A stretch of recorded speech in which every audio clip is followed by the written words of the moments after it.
نغمۂ قرآنی دنیا کو سنا دیں گے، ہر قلب میں چاہت کی ایک آگ لگا دیں۔ اما بعد، عنوان تقریر ہے تحریک آزادی نسواں محض ایک ڈھونگ۔ عورت کا وجود کائنات کی رنگ و بو میں ایک حسین اضافہ ہے۔ انسانی زندگی کا کون سا ایسا موڑ ہے جس میں عورت کی حصہ داری نہ ہو؟ حیات انسانی کا کون سا ایسا دور ہے جس میں عورت کا نمایاں کردار نہ ہو؟ کون سا علم و فن ہے جس میں عورت نے اپنے قابل قدر کارنامے انجام نہ دیے ہوں؟ کون سا معاشرہ ہے جس کو بام عروج تک پہنچانے میں عورت نے اپنا ہاتھ نہ بچایا ہو؟ یہاں تک کہ وہ معاشرہ جس کو صرف مردوں کے ساتھ خاص سمجھا جاتا تھا، اس میں بھی عورتوں نے مہارت و صلاحیت پیدا کر کے تابناک تاریخ درج کروائی ہے۔ تاریخ کا کون سا ایسا طالب علم ہے جو میدان جہاد کی خنثی سے نا واقف ہے؟ تاریخ کا کون سا ایسا میدان جنگ ہے جس میں عورتوں نے مجاہدوں کو ہمت نہ دلائی ہو؟ اسلام کے زیر سایہ حجاب میں رہ کر عورت نے ہر وہ کارنامہ انجام دیا جو صرف اور صرف اسی کا حصہ تھا۔ اسلام نے عورت کو نہ تلوار چلانے سے روکا، نہ ہی مسجد میں جانے سے۔ جہاں تک عورتوں کے حقوق کا تعلق ہے تو اسلام نے عورت کو بحیثیت بیٹی حق دیتے ہوئے ولی کے حق میں خوشخبری کا اعلان کیا، اور یہ صدا بلند ہوئی، من عال جاریتین دخلت انا وهو الجنہ کہاتین واشار باصبعہ۔ تو وہیں عورت کو بحیثیت ماں حق دیتے ہوئے الجنت تحت اقدام الامہات کی خوشخبری سنا دی گئی۔ تو وہیں عورت کو بحیثیت بیوی حق دیتے ہوئے قرآن پکار اٹھا وآتوا النساء صدقاتہن نحلا۔ تو وہیں عورت کو باپ، بھائی، شوہر کی جائیداد میں وراثت کا حقدار بنایا۔ کائنات کے تمام تاریخی ادوار میں اسلام ہی نے سب سے پہلے عورتوں کو ان کے حقوق دینے کی آواز بلند کی۔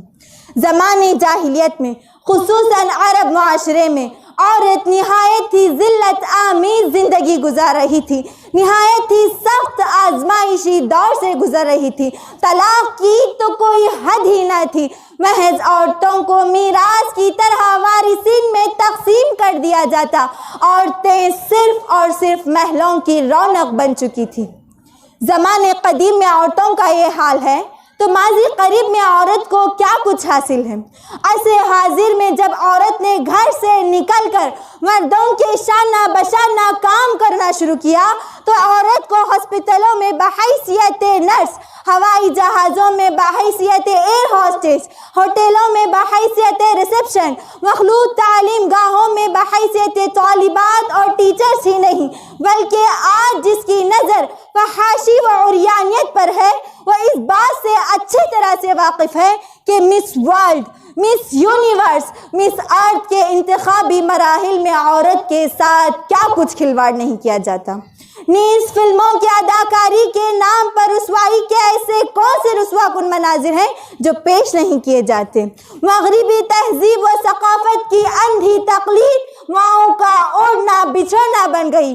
فیشن پرستی نے عورت کو تہذیب و ثقافت سے دور پھینک دیا۔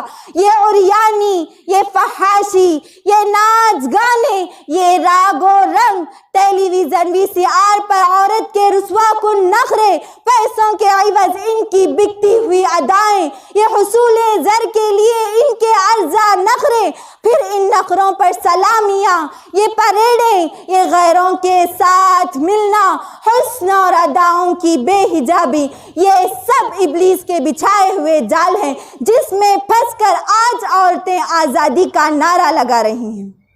کسی شاعر نے کیا ہی خوب کہا، ترقی کی نئی راہیں جو زیر آسمان نکلی، ترقی کی نئی راہیں جو زیر آسمان نکلی، میاں مسجد سے نکلے اور حرم سے بیویاں نکلیں۔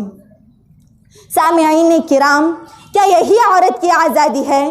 کیا یہی عورت کے حقوق پانے کی علامت ہے؟ کیا یہی عورت کی عزت و تکریم ہے؟ اگر جواب ہاں میں ہے تو معذرت کے ساتھ عرض کروں گی کہ انسانیت کو اپنے پیمان عزت و آبرو پر نظر ثانی کرنی چاہیے۔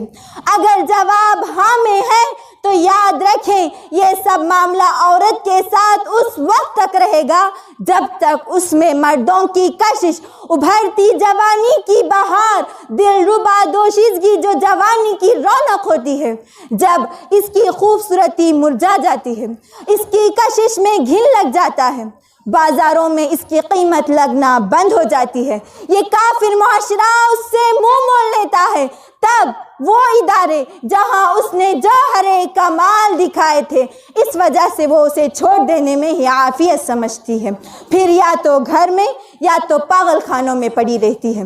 سامعین کرام، یہی ہے آزادی نسواں کی موجودہ کڑوی حقیقت۔